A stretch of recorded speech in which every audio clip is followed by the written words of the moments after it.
Assalamualaikum warahmatullahi wabarakatuh. Anak-anak, pada pertemuan sebelumnya, Ustazah sudah menjelaskan tentang perbedaan jarak dan perpindahan, perbedaan kecepatan dan kelajuan, serta apa itu percepatan. Jadi Ustazah anggap kalian sudah menguasai tentang definisi dari istilah-istilah tadi. Karena sudah Ustazah beri soal dan ternyata sebagian besar dari kalian sudah bisa mengerjakan. Jadi untuk pertemuan kali ini Ustazah lanjutkan pada materi berikutnya, yaitu tentang GLB dan GLBB. GLB dan GLBB. GLB ini adalah singkatan dari gerak lurus beraturan. Artinya gerak lurus beraturan ini lintasannya berupa garis lurus. Jadi gerak lurus beraturan itu lintasannya harus berupa garis lurus. Ya, yang pertama lintasannya lurus.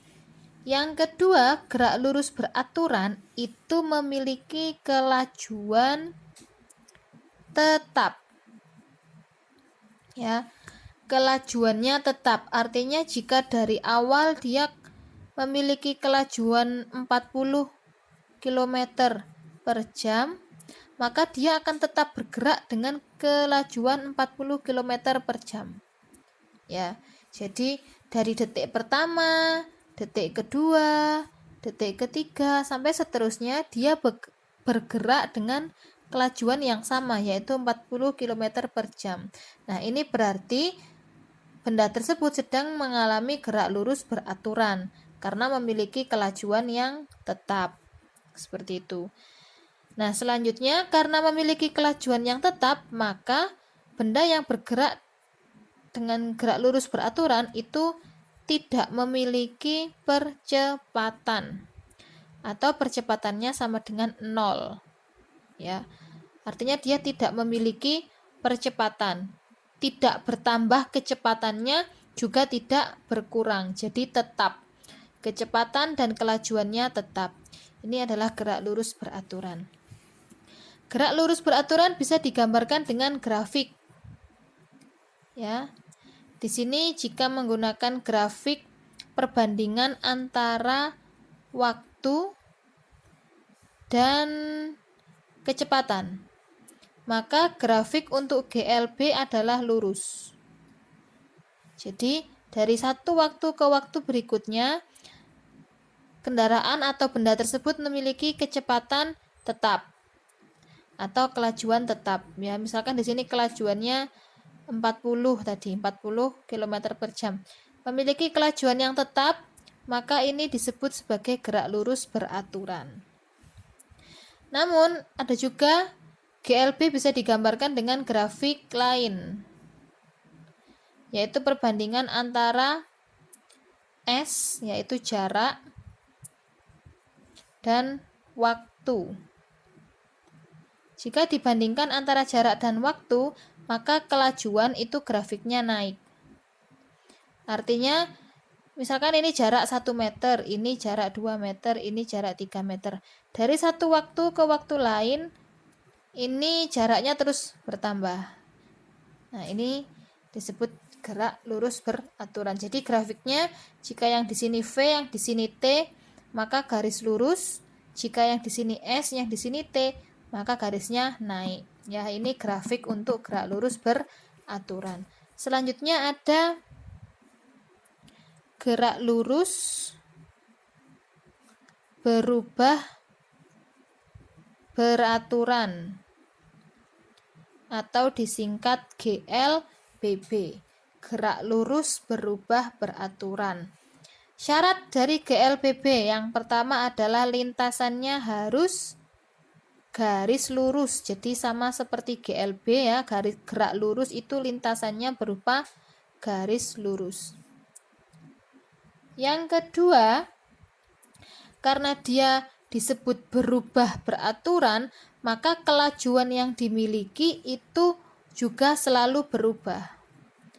Kelajuan berubah.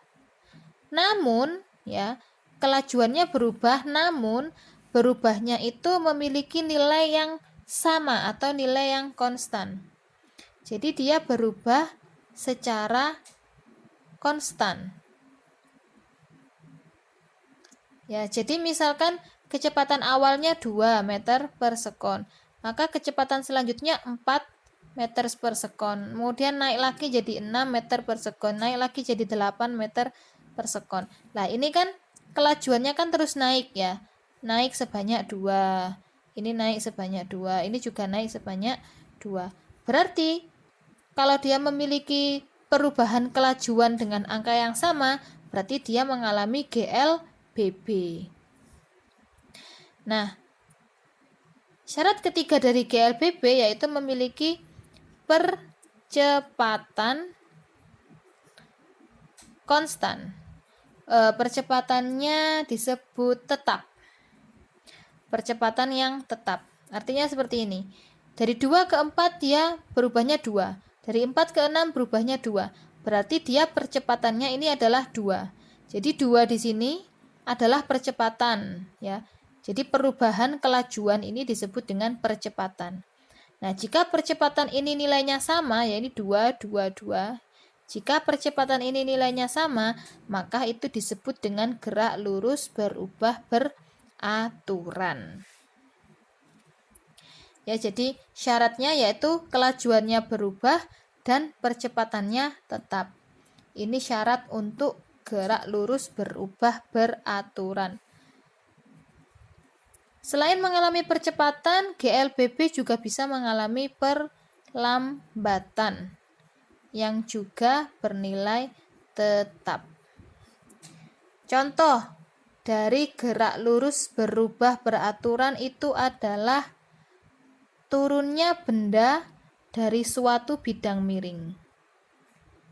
Nah, misalkan benda diturunkan dari atas ini menuju ke bawah, maka semakin lama benda ini akan mengalami percepatan. Maka benda ini disebut mengalami GLBB, yaitu gerak lurus berubah beraturan. Nah, grafik untuk GLBB yaitu cuma ada satu grafiknya. Jadi kalau di sini V atau kelajuan dan di sini T atau waktu, maka grafik untuk GLBB ini adalah naik ke atas, ya. Jadi artinya dari satu waktu ke waktu berikutnya kelajuannya ini terus bertambah. Ya, begitu. Ini grafik untuk GLBB. Demikian pembelajaran tentang GLBB dan GLB. Untuk selanjutnya silakan dikerjakan tugas pada daftar tugas. Sekian, assalamualaikum warahmatullahi wabarakatuh.